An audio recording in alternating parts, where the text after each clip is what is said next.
2022, my son Noah McCullough's 18th birthday. So, yeah. So we're super excited about that. We'll go down to invocation and pledge of allegiance by Mayor Pro Tem Sherry Barr. Thank you, Mr. Mayor. If you will, pray with me, or reflect, or just listen according to your tradition. Father God, powerful parent, creator of us all, highest ideals, best inspiration. By whatever name we know you, we ask your presence here with us this morning. We pause to remember we have much for which to be grateful. Many blessings abound here. Even as we know folks who struggle, even as we have our struggles, we recognize the balance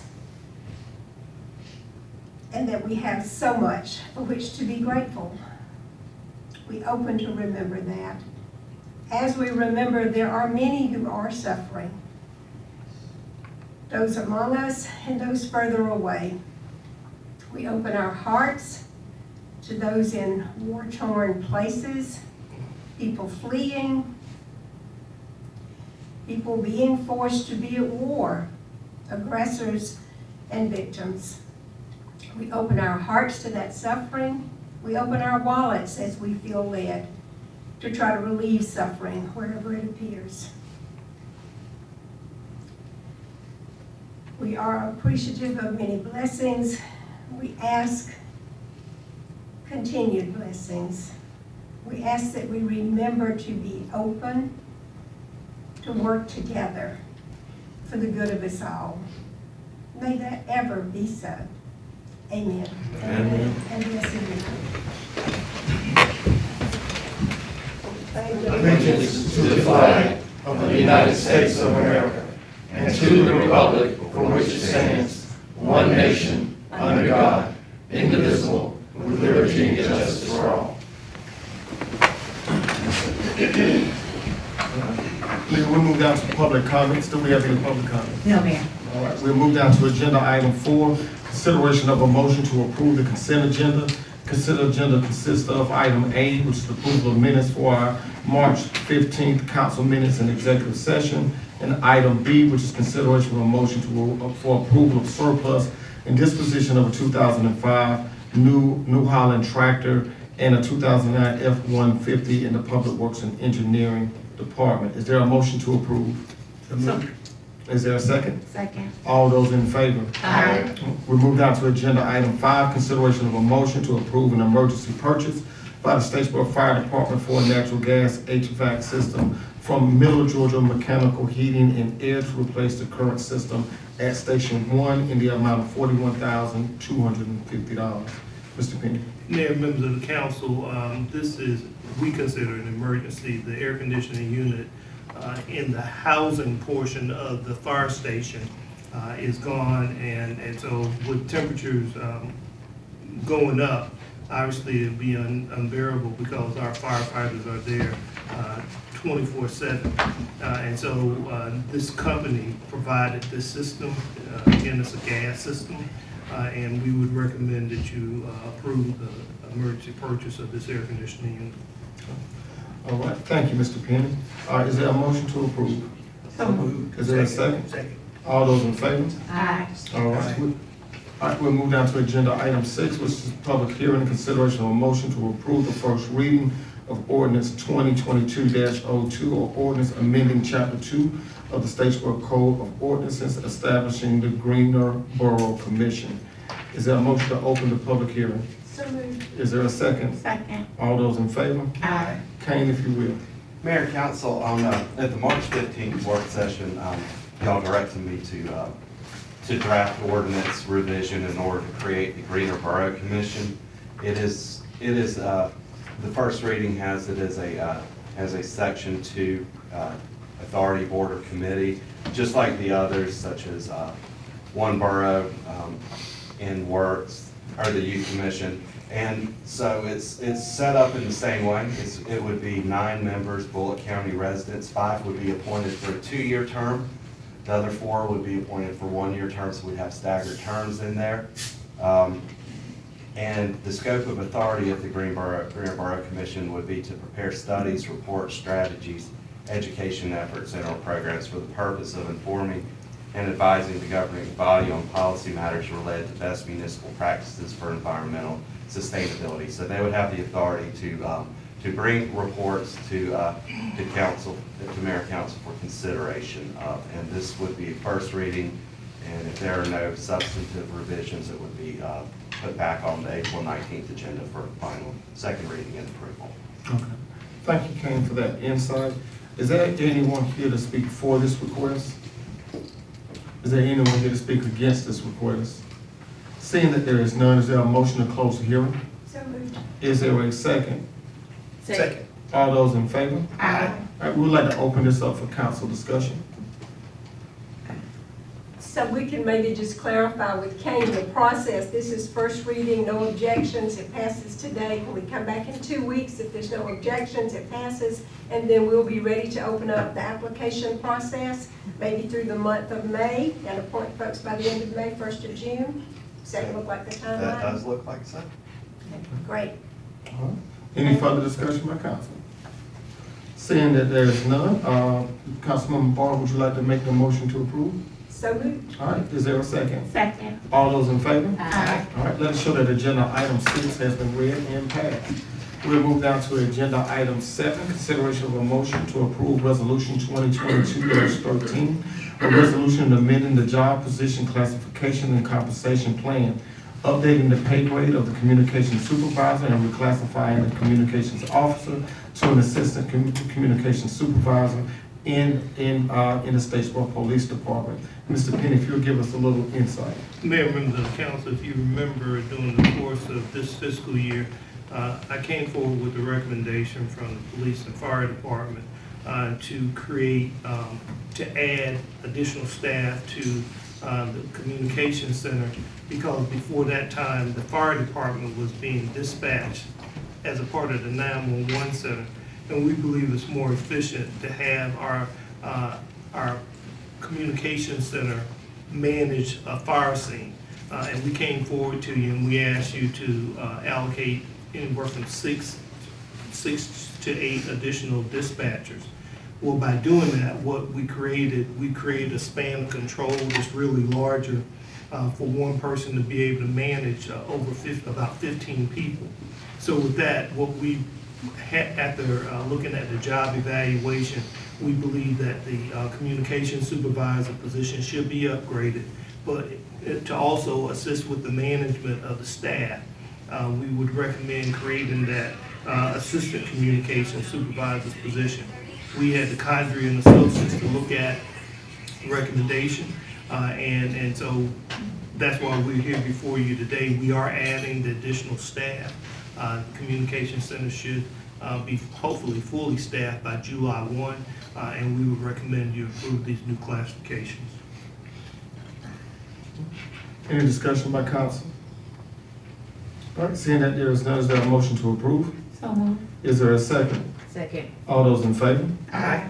All right, we'll move down to agenda item 8, consideration of a motion to approve resolution 2022-14, a resolution to adopt an amendment to the capital improvement program for fiscal year 2022, fiscal year 2027. Mr. Penn, if you would give us some insight on that? Mayor, members of the council, if you remember, for about the past 3 years, we've been talking about needing an emergency operations center for the city of Sboro. This in no way replaces the emergency operations center that Bullock County operates. What this does is oversee the operation of the city of Sboro if we were to have a major emergency, hurricane, where we would manage our staff. And so we've looked around at places that we would recommend that would be a solid building for our personnel to operate out of. We believe the municipal court building is that building. But in order to make that building operational during emergency operations, we need to do some things like we need to install a generator, we need to reinforce the windows, we'll need to get some additional furniture if if we have to go into the emergency operations center. And I want to be honest with y'all, for the past 3 years, I just been praying no hurricane comes this way, because with the pandemic, we didn't need a hurricane or something like that on top of it. So in order to be able to be ready for, hopefully, hurricane season, we're recommending that you amend the capital improvement plan so we can begin the acquisition of the things that we need to do to have our emergency operations center operational. So we do recommend approval of the recommendation. All right, thank you, Mr. Penny. We want to open it up for council discussion. All right, seeing that there is none, is there a motion to approve? So moved. Is there a second? Second. All those in favor? Aye. All right, we move down to agenda item 9, which is consideration of a motion to approve resolution 2022-15, a resolution to waive section 62-2J6 of the Statesboro Code of Ordinances to allow for a maximum of 20% rental occupancy for development of Farm Hill Farm subdivision by L&S Acquisitions LLC, tax parcel numbers MS 570000004000 and MS 5700000600 under the subdivision incentive program. Mr. Penny. Mayor, members of council, we have the housing incentive program, and it's been around for a number of years. But one of the things, as we're obviously concerned, is that with housing in our community, almost 65% of our housing tends to be tenant occupied housing. So what we really want to do is create more ownership opportunities in the city of Statesboro. However, in order to incentivize local developers, there's a concern on the part of the local developers that they would be concerned that they build houses and then they sit there and they aren't able to sell them. And provision that says that for 1 year, they cannot rent any of those units. And so in looking at it and talking with potential developers, this was a major sticking point.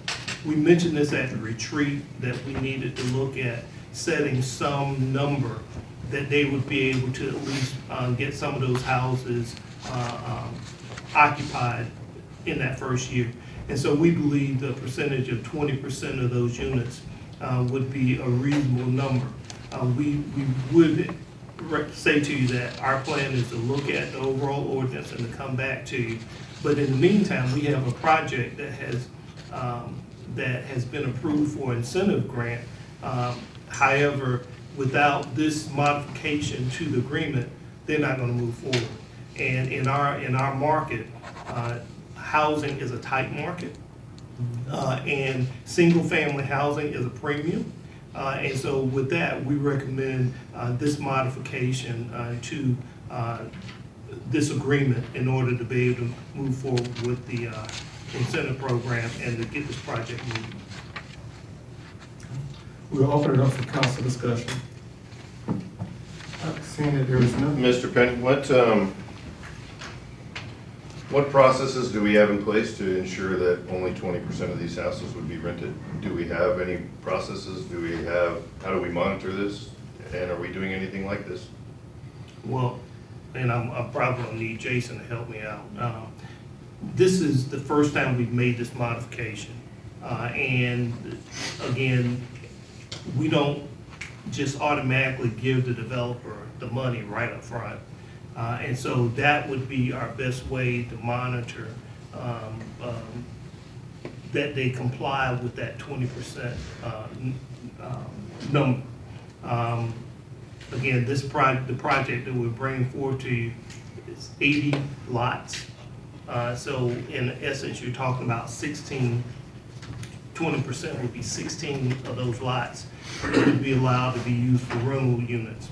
And so the best way, some of them are going to be dependent upon the developer to be a person of their word, but at the same time, we do have the provision that we pay them the money out, so we could hold back 20% of the money to ensure that for that 1 year that they complied with it. So there are some financial streams that we have that will be available to us. And I'll add too that I don't believe this provision would be any more challenging to regulate on the city's part than it would be to say no rentals, period. I mean, it's the same challenge that we would have regardless. How do we regulate who's in there? We wouldn't So know. we're gonna be faced with it either way. Well, my point is, before we make the decision, shouldn't we at least consider how you're going to monitor this? I mean, I appreciate what you said there, but this idea that we're just going to take the word of our developers, I mean, historically speaking, and anybody in here can know, if you don't write it down, they're not gonna do it. It's just that easy. It doesn't matter if it's a tree, a sidewalk, or 20%. And so we have to have not only an agreement in place, but then we have to have a process in place to make sure that this happens. And we're trying to drive residential home ownership. And the fact of the matter is our neighborhoods are getting decimated by rentals. And they are. And our homeowners and the people that I represent, these are the people that live in the city. They're tired of these rentals making their neighborhoods go down. Everywhere else, property's going up. And these folks are hurting because we've got these rental properties and we're not protecting our homeowners. And so, and I'm not against this, but I am concerned that we make a decision without putting a process in place. Or even having talked Well, about it. At the staff level, I mean, we can work through this to verify if it's owner occupied or rentals through the permitting and CO process, certificate occupancy process. And also the way this language is written, this will be in their covenants for the subdivision. So not only could the city regulate this, if you will, but the courts through the homeowners can do that as well. Yeah, but So that's the when the neighbors can homeowners help. association is turned over to the homeowners. Lots of these homeowners associations stay in the developers' control until more than 90% of the houses are sold. If you only sell 80% of the houses, they never lose control of the homeowners association. It happens a lot. So I mean, there's details in here that I'm concerned about, that we're just like, hey, let's just build this, but we're not really thinking about how we're gonna manage it. Well, again, Mr. Boyd, I believe it is really critical if, right now, we have a very tough housing market in Statesboro. And I understand you want us to put a process in place, and we can do that. But I do believe it is pretty critical, because we have this developer who's willing to go forward. And there's a business transaction that will not occur, and so it doesn't help us with the housing market if we don't at least get this project moving forward. I believe staff, we heard you, and we're not in any way ignoring your concern. We too have that same concern. And we will work with the developer, and again, the key, I believe, is the money that we control. The money that we control, that he's not gonna move forward without that $800,000 being there available to him. And so, How do we hold that money back from them? You know, for me, this is policy that's on the paper that we're looking to amend. Operationally, I think that's something that staff need to have the opportunity to create. You know, as a policy-making body, I think it's our task to create the policy, and then it's the staff's task to create the operational side of it. So with that being said, I believe that the staff can create an operational procedure that will hold that developer accountable to that 20% tune, whether it's through the withholding of funds, whether it's through code enforcement, or somebody that we have within the organization. But I think today we're looking at policy. So with that being said, in my opinion, I think this is something that we need to go ahead and move forward, and then make sure the staff follow up with us as far as the procedure is concerned, as to how they will hold that developer accountable. And I hear what you're saying, Mr. Mayor, but we're not setting policy here. We're making an exception for this developer. If we were setting policy, we wouldn't be I talking didn't about. say setting policy, I said we're dealing with policy right now. Okay, well, that's my point. We're setting policy for a special situation. And we haven't considered the additional steps that need to be taken. And when we pass something like this, if the city and the developer don't have something already in writing, then we've committed to something without making them commit, is what I'm trying to say. The city has done this before, we don't sign MOUs or something like that, and then we can't roll back without an agreement in place. Just saying it's happened before, and I'm concerned in this situation again, that we have no mechanism to hold these people accountable. Mr. Boyd, do you have a recommendation on some amendment? I'd like to see a process or a thought and say, hey, if we give this, say, 20%, here's how we're gonna monitor it, here's how we're gonna do it, here's the penalty if you don't meet that 20%. Because again, I mean, I hear what you're saying with the homeowners association, but there are ways around that. I mean, the homeowners association isn't the end-all be-all if it's still owned by one person. Do we need to table this for now and then wait until the staff come back with a recommendation? Or do we wanna, what do we wanna do with this particular item? Do we wanna table it and say, staff, come back and tell us how you do it, how you're gonna do it? Or do we wanna move forward and then have the staff follow up with us? Because if we do this now, then everybody else is gonna want to do it too. Come and be able to say the same thing. Again, and we'll do whatever council wants us to do. Yeah. I believe the money is the key to, the key And to that's- the whole thing. And as I understand it, it's the staff intent to bring this back to us anyway, in regards to making the amendment to that section. Am I understanding that correctly? That is correct. Yeah. And again, we have one potential project Mhm. out of, last year y'all approved the modification to the incentive program. We had, I believe we received 2 applications, and we moved forward with one of them. And so for a year, we've been sitting with this one possible development. And in the meantime, we haven't had any new housing, initiated single-family housing. We can table it for another 2 weeks, but again, we may end up losing, this deal may end up going by the wayside because there's someone that's selling this property to another potential developer, and so there's some back and forth between the 2 business folks. And this is one of the major sticking points, from the original developer to the person who's trying to acquire the property. I understand the concern. I do believe that the money, it will be the key to ensuring that they comply. Because we don't just write them a check for $800,000. They have to meet certain milestones. But they can't build those houses until the infrastructure's in place. And we can always say, we'll hold back a certain percentage of it, and if they don't comply with it, then they forfeit that amount of money that would ordinarily be available to them. The money is the hammer in this case. If I could add one thing, this is solely a resolution in order to enter into the next agenda item, which is the developer agreement. And so it's not like we just wave it and say, here's the money, here you go. No, this is just solely in order for us to then enter into the development agreement that's in 10. When we're going against our own ordinances, we need to admit that openly through resolution, which is what we're doing here. And waiving that requirement under 622J, which prohibits all rentals for a period of 1 year. In this situation, we allow up to 20% rentals during that year for a minimum 1-year rental term. And all that is spelled out in the development agreement, which on the next item. So there are teeth to this because there is an enforceable agreement that has to be entered into before those funds could be expended to the developer. And the reason, and this is extremely limited in time and scope, in the resolution we specifically reference that this is due solely to current temporary conditions as to supply chain and housing market crunch.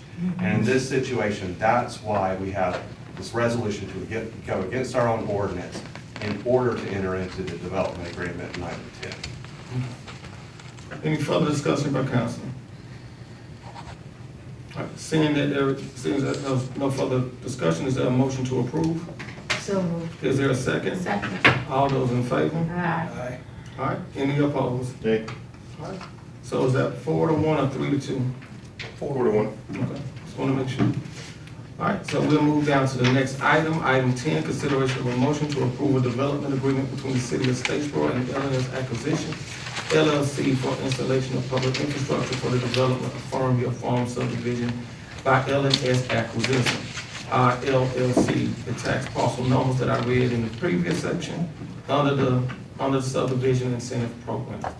Mr. Pena. Again, Mayor, this is the agreement that our city attorney just spoke to you about, and I'm gonna yield to Kane if he wants to speak on this a little bit more, if you don't mind.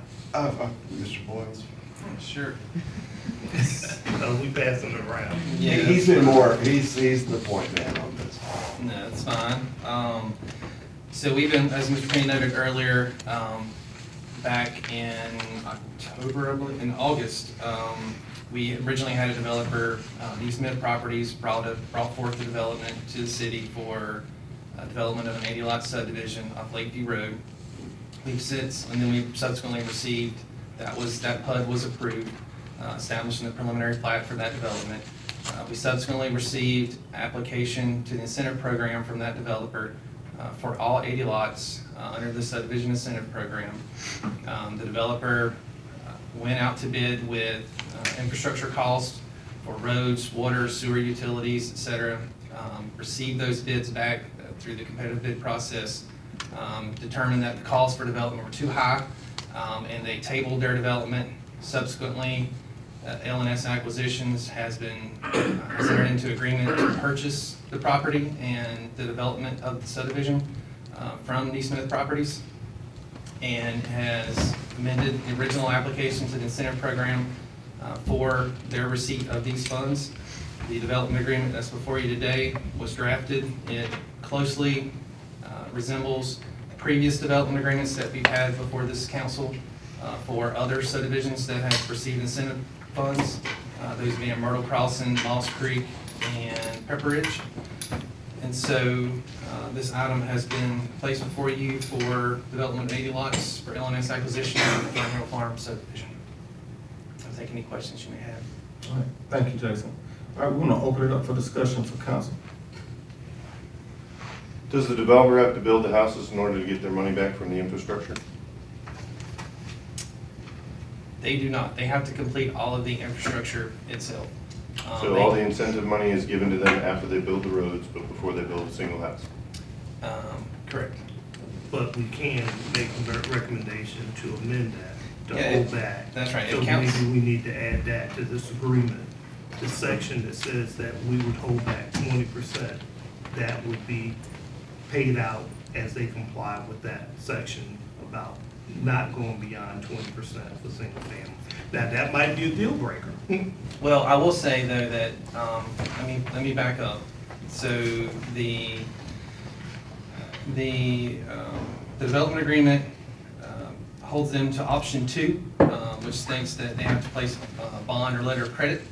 Letter of credit, I believe in this case, is the option that they're seeking to proceed to build homes. Their intent is to initiate the building permit process. You cannot pull more than one building permit application for a piece of property unless it's already been final platted, or if they have a bond or letter of credit, some type of collateral, in order to be able to initiate that process through this option. So as a part of the letter of credit or bond, could we add the stipulation about the 20%? We can amend this development agreement if the council so chooses to place any criteria in there that you deem as appropriate. A certain percentage of homes need to be initiated before. And so if they violate, if they exceeded that 20%, that would be grounds to call the bond. Yes, whatever terminology that you feel comfortable with, that we can add in here. Any type of callback, if you will, that we can add to the agreement.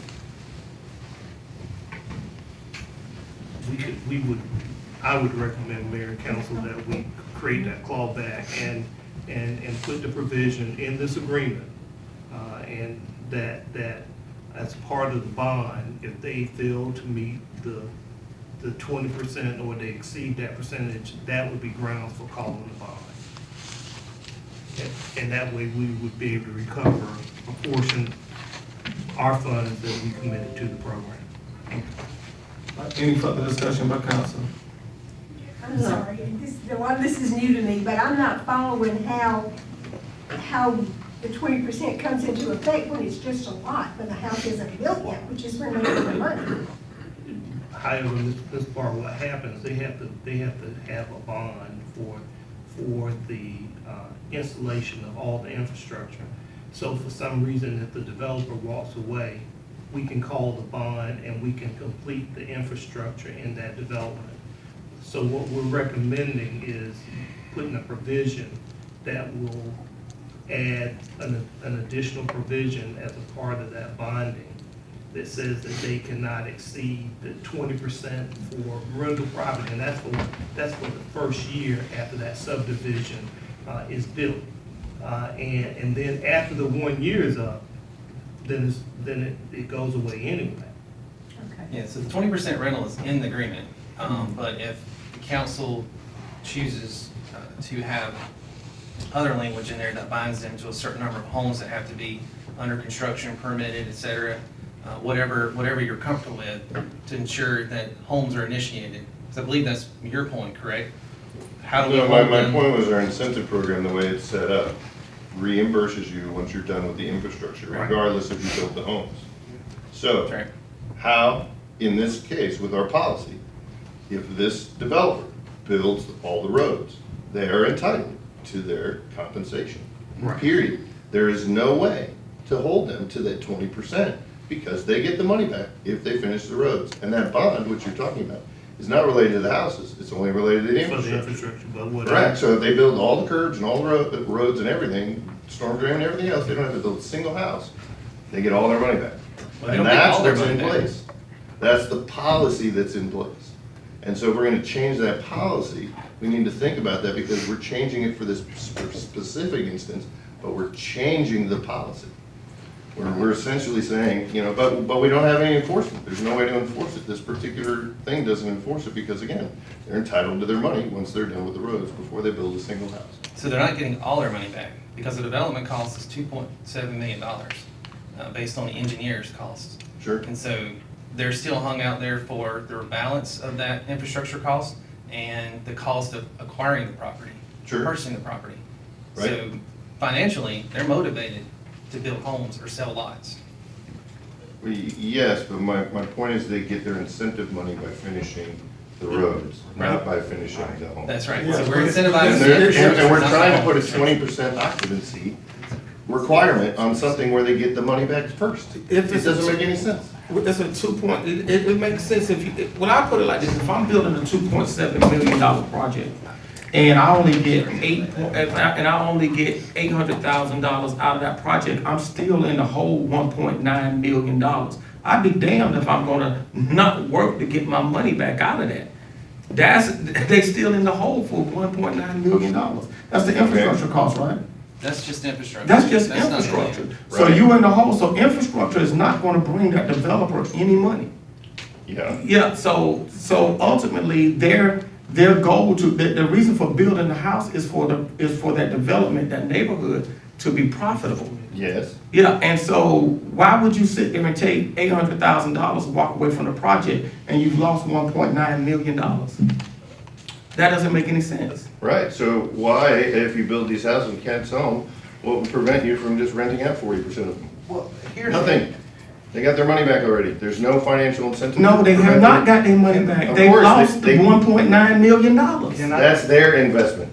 I'm talking about the money from the city. I don't understand how this is so hard. Can I please interject? This is one of these situations where subdivisions, the developer sells the lots, and then the subsequent purchaser is in charge, has the ability to build the house. This is not like they're building condos where the developer builds all the properties from the ground up. All we're doing here is providing the skeleton infrastructure in order for there to be a subdivision. So if someone wants to buy a property in a speculative manner and not build a home on it, well, we can't do anything about that. That's the free will of the owner. So it's not one of these situations where the developer has to build the houses. What the developer's doing is platting out an undeveloped area, putting in the proper infrastructure in order to create usable lots for subsequent purchasers to erect a home on. This is not one of those situations where the developer does everything and then sells, turnkey homes. This is a lot sort of situation. Again, I believe the development agreement will bind the developer, and if we need to add some different language, we can do that. Our challenge in this community is having single-family housing that is built. And we're in a tough place because people find it easier to build in the county than to build in the city. And I understand and do not take Mr. Boyum's concern lightly. But if we want to have more people living in the city, this incentive is really critical to getting new construction going in the city of Statesboro. And that's one of the things we talked about at the retreat. How do we get more people living inside the city limits? Right now, the housing market is so tight. When houses come up on the market, they don't even get signs out in the yard before the house is already under contract. And we believe it's important to provide that infrastructure, because without the infrastructure, you can't build the homes anyway. So I certainly understand, but we do recommend, if we want to add a provision in this development agreement that says we can claw back. And if we claw back, if we pay $800,000 to that developer, and we claw back 20% of that, that's $160,000, and they're not gonna wanna lose $160,000, because they've already spent 2.7, and we paid 800,000 of it. So they're not gonna wanna lose 160,000 if we use that percentage there. So the development agreement, do we want to amend that? If we don't do this today, is there a chance that this deal is just gonna go away? It's possible based on information I've received from the applicant. The applicant has stressed to me, and this is Stephen Sowers and Lisa Hodges, that the owner of the property is anxious to sell, and they're trying to close the deal on the contract they have. And they've asked, and through this process of going through the development agreement and the subdivision incentive program application, they've requested extensions to their original contract with Neesmith Properties. They're anxious to close on that contract. But that's just information that he's provided to me. Okay. Any further discussion by council? I have a question. They've been working on this one for 12 years or longer, haven't they? I mean, I remember this being brought up a long time. Yeah, Neesmith Properties first annexed, I don't remember how long ago it was, but it's been a number of Yeah, years. we annexed this into the city so that they would, When we built the lift station, Right. And they just Right. added some additional property to this Right. development that they annexed to get to the 80 lots and that stuff. Right. That's come to you in the last year. in last year, that's right. Yeah, this property's been sitting there undeveloped for a number of years. Long time. Yeah. All right, any further discussion by council?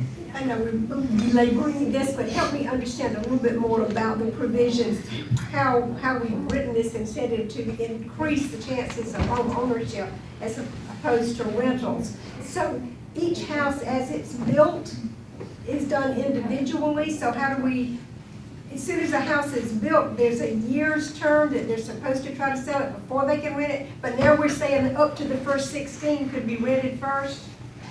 The development agreement states that for a period of 1 year running from the date the city of Statesboro accepts the roads in the subdivision, no more than 20% of lots for any phase in the subdivision shall be utilized for rental occupancy, and those utilized for rental occupancy shall be leased for a minimum 1 year term. This doesn't bind them indefinitely. This just binds them from the 1 year period from the date that they, that's right, the date they accept the roads. And that would be, this is a provision that goes into the covenants for the subdivision Okay, so and this development agreement. I understand what the change is, but what is it normally? Is it normally once a house is built, they're supposed to offer it for sale for a year? And now we're saying the first 16, you don't have to do that? What do you say normally? What do you mean normally? If this weren't in effect, if they were just, if we So if we They get didn't, the infrastructure and they got the incentive, and then people are building houses on it and offering them for sale. But after the house has been built for a year is when there's no longer any prohibition against renting it? Is that right? That's right. yes, I had to go back and look at prior development agreements. I don't recall if there was I don't think there was a rental provision in the previous development agreements. I believe this was added. It added this time because of the conversations we've had over the last couple of years about the high occupancy that we have of rental occupancy, the high number of rental occupancy we have, and trying to find a creative way to help not only encourage residential subdivision development, residential home development in the city of Statesboro, but try to encourage owner occupied, and find a way to help limit further rental occupancy. Because currently, if they didn't apply for subdivision incentives, they could build a subdivision out there and the whole thing could be rental. And there are other subdivisions that are under construction now that is predominantly, I believe the Hartford is predominantly rental, out of Packing House. So this was a way not only to bring in more residential housing in the city, but to find a creative way to be able to help curb it or control it and steer it towards being owner occupied. Because of market conditions. It's because it may take them a year to get the house built, and then this way they got a way to have a quicker infusion of some money back if they can sell it to somebody who wants to rent. The way they described it to me, the LNS acquisitions, is there's so much uncertainty in the developments of the subdivision infrastructure as well as the homes themselves, that they need to have some kind of provision in there to help take some of the uncertainty out of the development, if that makes sense. Thank you. Thank you. Any further discussion by council? Okay.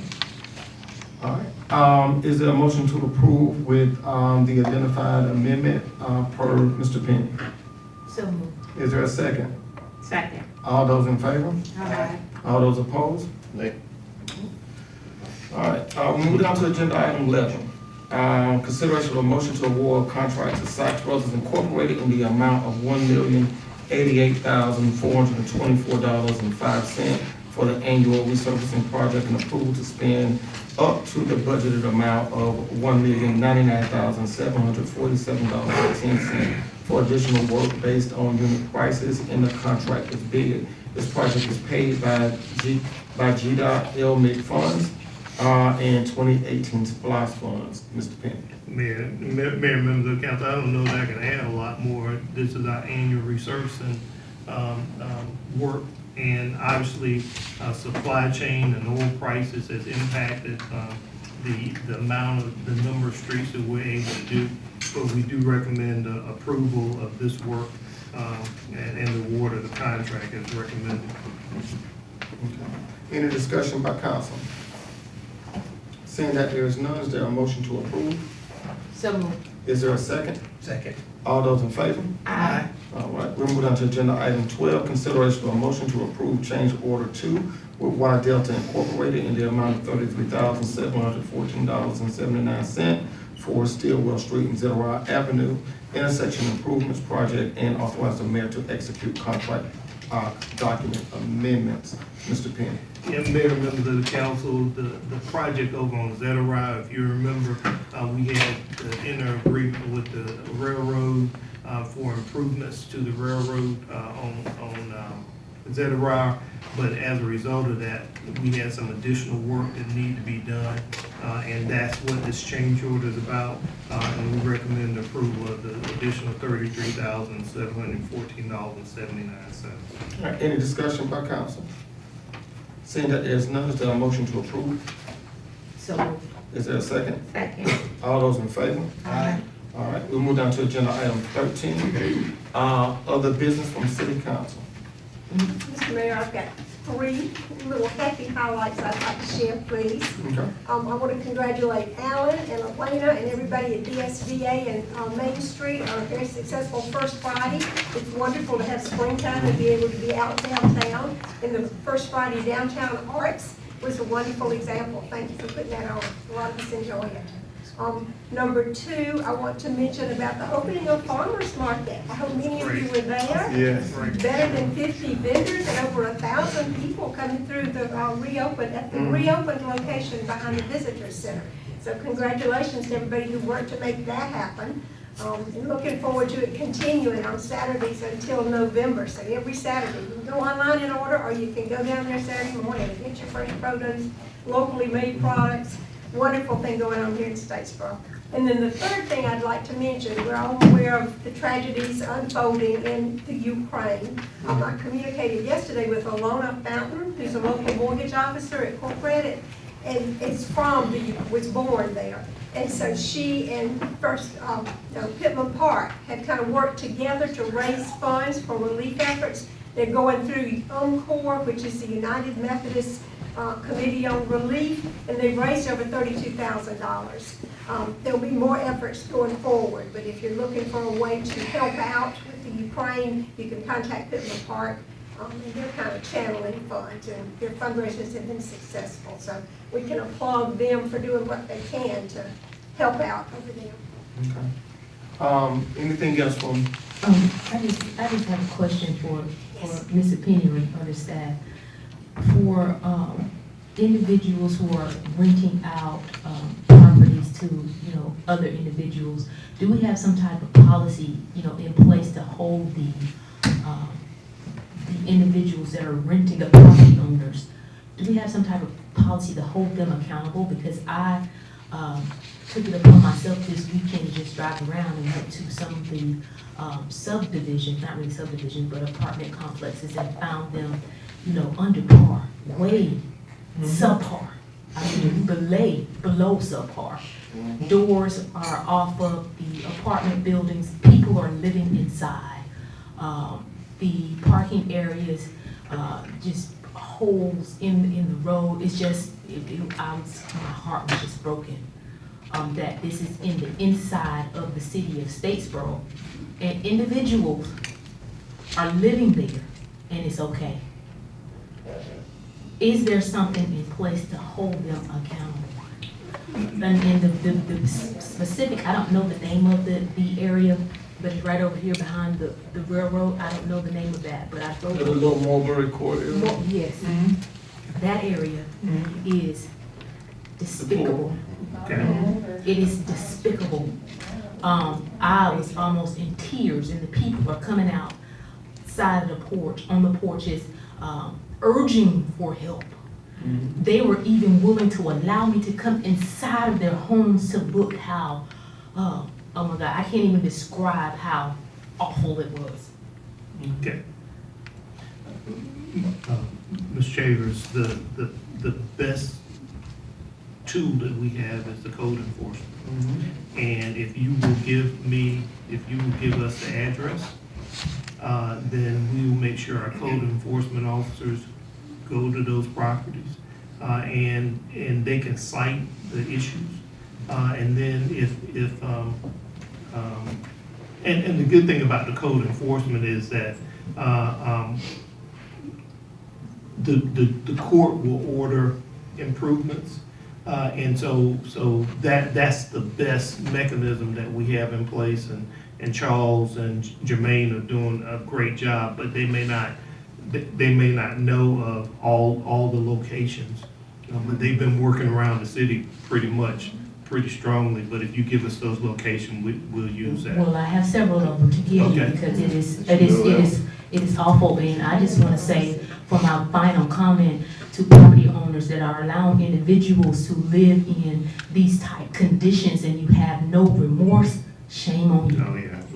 Oh, yeah. Shame on you, because like I said, when I went over there, I was almost in tears that people are living inside of our wonderful city of Statesboro. They're living like this. Something has to stop. Yeah. Thank you. I have one more question, Mr. Mayor, that I think might benefit us all and the public. As we know, folks are applying to have liquor licenses, and I don't know about other council members, but I'm hearing from some people about what that process is going to look like. I think it would be helpful to ask our attorney to share any direction about the appropriateness of having discussions away from council about that. If that's all right with you. Oh, go ahead, Chief. Thank you, Councilwoman Barr. What I would recommend that any questions about the application procedure go to the clerk or to the tax clerk. You either go to Leah or Sue. And if anybody wants an idea of how the city review of the application goes, that's set out thoroughly in section 612. That talks about the investigative time when, and during that investigative time is when the police department reviews the criminal backgrounds, code, planning and zoning, checks the propriety of the site itself.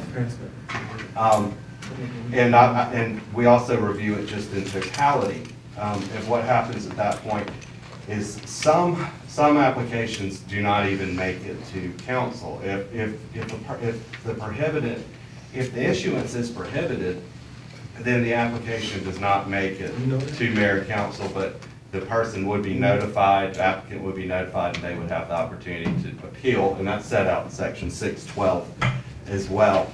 I would recommend that any questions involving the application process or procedure be directed to the city clerk's office, specifically the tax and license clerk. The number is on the website. But the actual process is outlined in 612. That sets out staff review. And 613, it covers the approval process by mayor and council. Mayor and council will be the final arbiter of whether or not an otherwise allowable license should be granted or not, or denied under the situation. And I don't know if Ms. Harden has anything further to add. I think you covered. Thank you.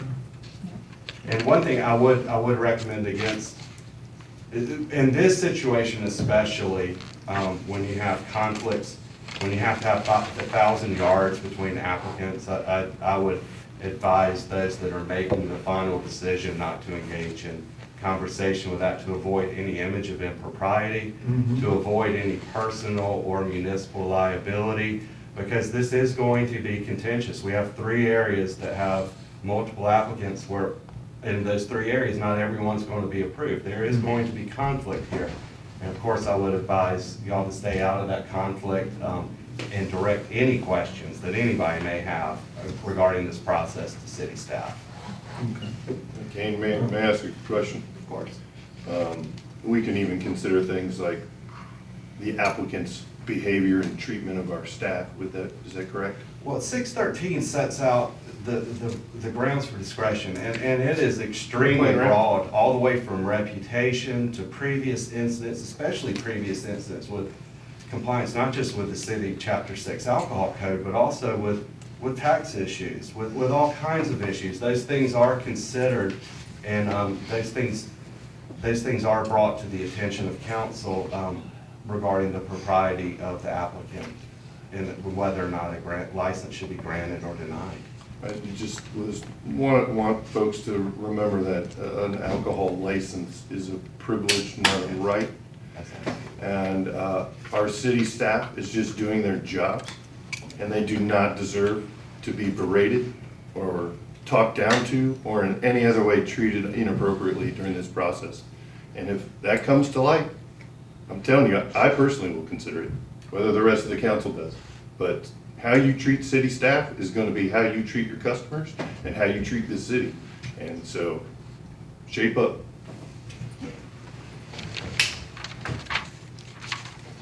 Any further, other business from city council?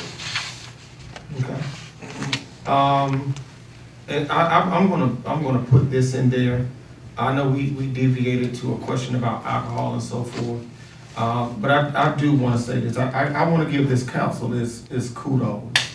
And the kudos that I wanna give today is this council, consistent fight to improve the quality of life for people within our community.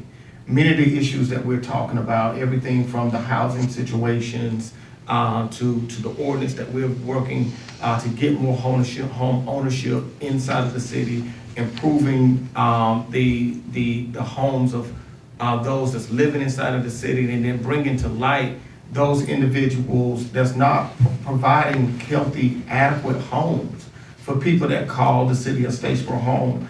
So I want to give my kudos to this council for that.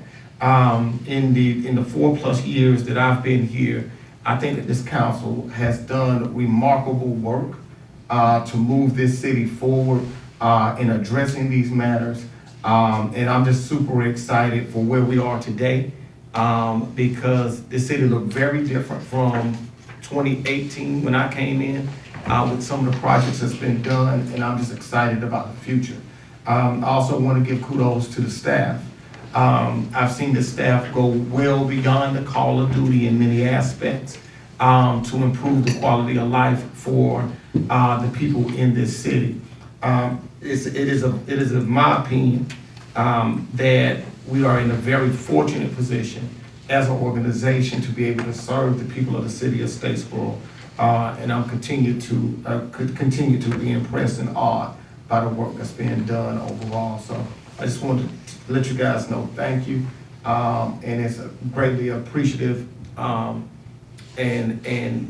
definitely paid attention by citizens that come up and say all of the time that, you know, you guys are doing a great job as far as pushing the city forward. So I just wanted to push that forward. With that being said, I'll turn it over to Mr. Penny for city manager comments. Mayor, members of the council, I do want to just bring a few things to your attention this morning. First off, we appreciate Alan for standing in for Lane this morning. Lane had an opportunity to participate in some training with 3CMA, and that's the professional organization, and the training is over in Savannah. And so when it gets this close, she was torn between missing a council meeting and going to that training, and so I told her, go ahead, we fall back on Alan. So we appreciate Alan, but also want to let you know that Lane is out being trained. Also want to mention the vaccination clinic. We had a vaccination clinic last Thursday at the health department. That will pretty much conclude our support of, not our support of vaccination clinics. We did give out 26 gift cards. We have 11 remaining, and so we will hold those gift cards and use them for some other purpose within city government. But we still encourage people to get vaccinated, and we will be monitoring how things are going in our community as far as COVID is concerned. And to that regard, also just want to mention that Statesboro was selected out of, I don't know how many counties, but it's not all the counties in Georgia, to receive a testing kiosk from the health department. So the testing kiosk will be located at fire headquarters on Grady Street. And it's a self-service location that it hasn't had power because there's refrigeration in it. And so someone that wants to be tested can go up, and hopefully it will be put in place this week. It'll be delivered this week. And so just want to make you aware of that. Will that be at no cost? And it would be rapid testing, or will be something to get back in 3 days? It's probably, it's not rapid test, Ms. Barr. You would submit your specimens, it would go into that kiosk, and then at some point, the department will collect those samples, they're refrigerated, and then they'll report back to the individual. And so, like I said, that should be in place by the end of this week. But at no cost? At no cost to the city. And the current location over on Railroad Street is still there. They don't have as much business as they used to. We hope they don't have to have any business, but want to make you aware of that. Also want to call your attention to the FYI packet. There are a number of things in the FYI packet. Again, I hope you all got your copy of the downtown master plan. It looks really great. And we also had in that FYI about a group that went up to DOT, a group of citizens with the Creek on the Blue Mile, seeking support and funding for the bridges. So we want to make you aware of that. I put a memo in the FYI in reference to the employee clinic. Our plan is to bring to you at the next council meeting a lease agreement for the employee clinic. that clinic would remain at the current location, provided you approve the lease agreement. The cost is $3,500 a month in order to be able to maintain that space. So that cost is basically $42,000 a year. I will be making a recommendation to council because at $42,000 a year, in about 6 years, it would actually cover the cost of upfitting a space. And so still the best solution for us would be a facility that's located in a building that we own. The other two things I just want to mention to you is that we have submitted some funding requests to one of our senators for direct funding, to Senator Ossoff, for the Creek on the Blue Mile and for the Children's Zone. And these are funds that we became aware of. There's no obligation on the city's part unless, and what we're doing is we're waiting to see if they get funded. But I want to make you aware that those two direct funding requests have been submitted. One from staff and one from the Youth Commission for the Children's Zone. And then the last thing I want to just mention is that we are planning, and it'll be the first time we've done it since I've been city manager, city leadership team staff retreat later in the month of May. It's something that we should be doing on an annual basis, but COVID impacted our ability to do that. But we do appreciate your support in allowing our staff a time to do some bonding and also test our personalities. And we are going to be discussing the book Good to Great. And that's something that we always hope to achieve in our leadership, from our leadership team and throughout our organization. We like to think of the city of Statesboro as a level 5 organization, and that is a high bar to see, but that's what we're trying to make sure our city staff gets to. Thank you, Mr. Penny. All right, now we'll open it up for public comments. Are there any public comments? Mr. Mayor, were you going to comment about Mr. Penny's being honored by North Carolina and how lucky we are to have him here? No, I'm gonna let you do that. Go ahead. Okay, so we are very pleased with our city manager, Mr. Penny, and we're happy to acknowledge that where he came from appreciated him too, and he's being invited back up there just for the weekend. But they're going to honor him by naming a lobby after you because of their appreciation for his many years of service in Rocky Mount, North Carolina. So we applaud you and commend you and are happy There you go. And you know, I mean, we want to keep the good news rolling. I think, Phil, you and Sherry have something that you guys want to share today with her accomplishment. Oh, I wasn't aware that we were doing that. Okay. I've just remembered to bring it back, so if it's okay with you, we can do it in the Okay. meeting. We can do it after the meeting, sure. Okay. We also have a public comment. I'm saying a public comment. Yes, ma'am. I'm Sarah A. Lawrence. I live at 74 Aiken Street. Right off of North College Street. Mm-hmm. I've been here all my life. This is my home. In my area, it's pitiful. It's pitiful. The houses run down. Mm-hmm. And I live on the corner of Van Buren and Aikens. That big ditch been there ever since, I'm 79 years old, ever since I was a kid. I was raised up at 130 Elm Street. Mr. C.J. Johnson have that property. That property is got a junkyard there. And on the corner of Martin Luther King and Donaldson Way, Miss Isel Lee, which had the filling station where Mrs. Johnson is now, it's pitiful around there. Going down Johnson Street, it's pitiful. Pitiful. I cry when I go down that street. And in my community, where the hospital on Elm Street, Mhm. that's where I was raised up, right there. Where Brandon Chapel is, it was houses along there. Across from me now, those houses are torn down because the people that own the houses, they are deceased. And their grandkids don't live here, and they're not coming back here to live here. They wasn't born and reared here. They was reared about there in California. And Mr. Charles Brown, which I got on the back of the card he gave to me. I came upstairs, talking about the grass needed cutting and everything. They never did cut the grass around there where I live at.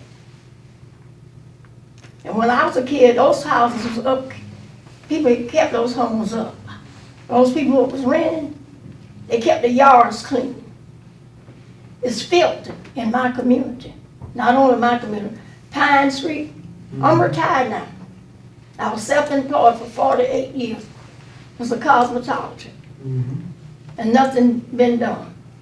Right here, he know me. When it rained around there, well, my shop, which I don't have the shop, I've been retired, soon be 12 years in June. I was like I was in a river. My home was covered in water. No, I hadn't seen the city council, nobody down there. You came down there when Dr. Barron's house caught on fire. We was reared up with his kids. There's only 2 of them living. There's 2 of them still living. Yeah. The oldest son and the daughter what finished school on with my sister in 58. The other 2 is dead, Ella Grace and Billy. Billy came out of school in 62 and I came out of school in 61. Okay. All that is run down. Glenn Martin, those apartments she owned, houses she owned on there. She's not doing anything. She's not going to do anything. And far as that hospital, she's not going to do anything. Dr. Barron's been dead ever since 97. She's not going to do anything. And it's pitiful. There's nothing being done in my community. Okay. Well, we're gonna definitely get on it then. Nothing being done in my community. And that ditch need to be covered up. It's on the side, I'm on the corner. It need to be covered up. And the reason I don't come before the city council, I come. I have high blood pressure up to date. By coming to city council, trying to get that ditch and that water from around my home. When customers had to come in the shop, when they leave out, they had to wave in water. I got pictures of all that. Before I got anything done, I had to get in contact during that time. Senator Jack Hills was leaving. I had to get him down here. That's the only thing, a little bit of work they know. That's why I come to city council meeting, but that's why I don't do, because I got high blood pressure behind all that, trying to get something done. Well, I'll tell you what, we'll send code enforcement in there today and see what's going on with that. And definitely see what we can do. And what I do is I'll give you my cell phone number, and then that way you can call me directly, okay? Okay. All right. Yeah. We have some active code enforcement issues in that neighborhood right now there. Okay, but if the grass need to be cut, like she's saying, that's something that's easy to do. We'll Okay. check. I did want to, Mayor, I did want to just say, since the last time we met, we have probably now over 20 applications for housing rehab already. Okay. And we're continuing to get telephone calls, so. The neighborhood like Johnson Street, the folks are very active. Okay. And just so that you, Mr. Are you aware of that? What? Are you aware of our housing rehabilitation program? Okay. All right. I was out of town when y'all had that meeting here, but when y'all had it over there at Agape, I was there. Okay. I just wanted to make sure. I keep up what's going on. Okay. All right. All right, Now keep up what's going on. Keep us honest. that's right. And so after we did city manager comments, we done public comments, any other public comments? All right, seeing that there is none, we'll move down to agenda item 16, which is consideration of a motion to enter into executive session to discuss personnel matters, real estate, and/or potential litigation in accordance with O.C.G.A. 50-14-3. I know we have a personnel matter And a and real real estate. estate matter as well. All right. Is there a motion, is there a vote to go into executive session? So, Is there a second? second. All those in favor?